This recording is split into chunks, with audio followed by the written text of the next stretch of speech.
né? Procurador-Geral da República, Augusto Aras, deu um parecer favorável para que Jair Bolsonaro possa decidir sobre o isolamento. De acordo com Aras, o presidente tem o direito de decidir sobre o momento oportuno para maior ou menor distanciamento social no enfrentamento ao coronavírus. Para ele, o mundo passa por um período de incertezas e não é possível avaliar qual é a melhor estratégia para o combate à doença. Aras disse acreditar que cabe ao executivo definir qual o grau mais adequado de isolamento social, levando em conta tanto o sistema de saúde quanto a economia. Ele ainda diz que não é papel do órgão entrar em disputas político-partidárias e que a prioridade agora são as gestões para levantar cerca de 2,5 bilhões de reais para a saúde. Vou voltar com vocês, antes do Augusto comentar, até porque tem desdobramento, né? Na sequência eu vou falar mais um pouco sobre esse assunto, porque afinal de contas tem o Supremo Tribunal Federal também envolvido, né? Pois é, a história é a seguinte: houve decisões desencontradas da realidade no Supremo Tribunal Federal, liminares. Eu entendo que assuntos assim, de tão graves, não deveriam ser tomados por liminares, e sim pelo plenário do Supremo Tribunal Federal. E a Advocacia Geral da União foi ao Supremo, e certíssimo, né, garantir as suas prerrogativas de Executivo Federal.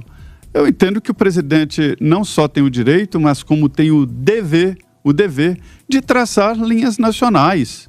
É evidente que sim. E também alguns ministros reconhecem, eu tenho visto aí nas decisões, que os governadores e os prefeitos também têm o direito de agir ali em defesa da saúde dos seus estados e dos seus municípios, né?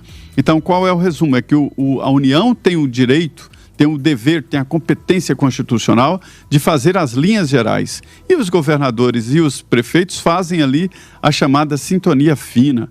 E olha, o presidente pode, por exemplo, definir: o estado que não seguir as linhas nacionais não recebem verbas, não poderão receber ajuda, enfim. O poder está aqui, essa é a nossa Constituição. Nós estamos num país presidencialista. Perfeito, agora sim, Augusto Nunes, diga lá. Bom, se eu não estou enganado, o presidente a presidência da República, o Poder Executivo, né, o governo federal, ele precisa autorizar quaisquer negócios exteriores aí envolvendo estados. O estado não pode negociar diretamente com o governo de qualquer outro país importações, exportações, sem que isso passe pelo aval, pelo endosso do governo federal. Então começa por aí. Estou dando um exemplo entre incontáveis outros, para mostrar que o governo federal tem assuntos que são nacionais. É evidente que uma pandemia que afeta todo o país depende também de decisões do presidente da República. O ideal é que o governo federal, entendendo as especificidades dos estados e os estados entendendo as peculiaridades de cada município, que todos façam um combate entrosado e vão aí delegando decisões a quem mais conhece a área afetada, a região afetada, a cidade afetada por essas medidas, pelas medidas que forem tomadas. É assim que deveria ser. Agora, o Supremo Tribunal Federal, ele se mete em tudo, né? Isso aí a gente vai comentar no tópico seguinte, né? Então vou ficar por aqui, quanto à autoridade do presidente. Se o presidente é que vai decidir sobre o governo federal, digamos, quando eu digo presidente, estou me referindo ao governo federal, à chefia do Poder Executivo. Se ele decide sobre negociações que podem resultar na compra de máscaras, na compra de respiradores e tal, é claro que ele tem tudo a ver. Eu estava citando na sexta-feira exemplos de países em que as províncias, né, que correspondem aos estados brasileiros, elas também interferem nas decisões, levando em conta as singularidades de cada uma. Mas a gente vê o presidente da República prestando contas. Também não me agrada, a propósito, esse negócio de prestação de contas diárias.